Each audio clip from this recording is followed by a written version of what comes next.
Yesterday, I was reading from Mahamudra, The Moonlight, by Dakpo Tashi Namgyal. He's brought together many teachings and has elucidated this Mahamudra meditation practice. And now we're talking about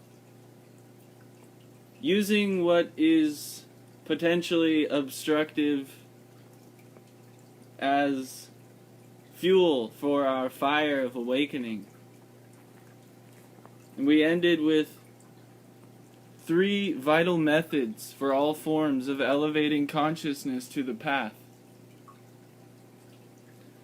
I'm going to go over those 3 methods again, and then I'm going to read about elevating dualistic thoughts to the path by transforming any agonizing crisis into blessed condition. First, the 3 vital methods. 1. To identify every dualistic thought. It means that a meditator should first identify every emerging thought or sensory appearance arising from either good or bad circumstances. We say, oh, there it is. We note it. We touch it. While not letting it stray, she should seek to establish its identity. So what's happening? What is this? What is this dualistic thought that's emerged? What is this sensory appearance? 2. To abandon clinging to intrinsic identity, to self as a real thing. Push against the real-making mind, this reification mind. To abandon clinging to self means that whatever thought or appearance emerges, she should let it be in its natural state, unpolluted by lust or hatred, greed or rejection, acceptance or abandonment, neither ascribing good nor bad qualities to it, nor clinging to the inbred notion of self. 3. To abandon the chasm of hope and fear. It means that the meditator should abandon hope for success and fear of failure, as well as the expectation to achieve spiritual elevation or doubt about the outcome.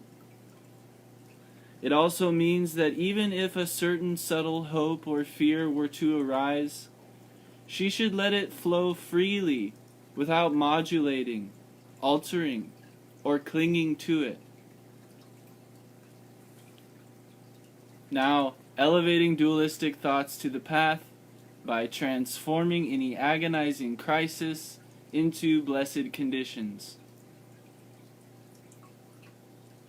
The Hevajra Tantra comments on the elevation of thoughts to the illuminating path. Just as water in one's ear is flushed out with certain other liquids, so any thoughts of dualistic substance should be purified with the certainty of non-duality. Thus, dualistic thoughts are to be purified through discerning thoughts. We look deeply into the reality of whatever is appearing. Looking deeply into the intrinsic reality, we see emptiness.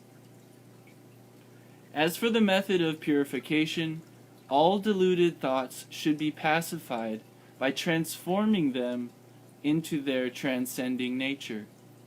J. Gampopa instructs, instead of abandoning discursive thoughts, one should look upon them as being the source of benefits, and as being useful and delightful.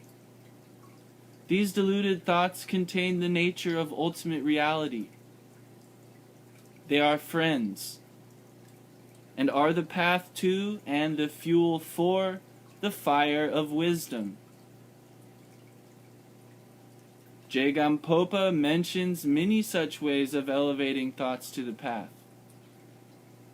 As for identifying dualistic thoughts, to begin with, the meditator should recollect either a subtle or a strong thought of a good or evil kind, which arouses a sense of delight or dislike. She should then establish the identity of that thought through mindfulness, without letting it run astray. In the middle of this process, she should endeavor to eliminate the mind's clinging to the self.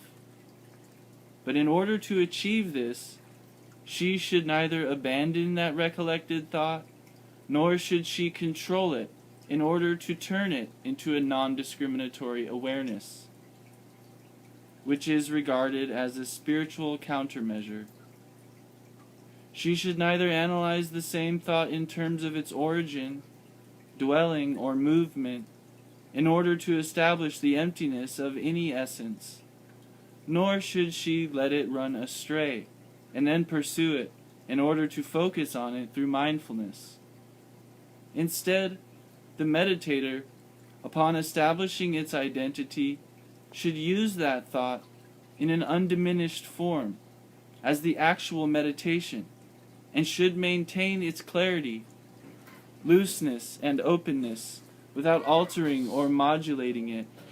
In doing so, she should not cling to that state, neither ascribe good or bad qualities to it, nor suppress or pursue it. Hi, bud. Hi. My boys just got here. I'm done reading. Bye-bye.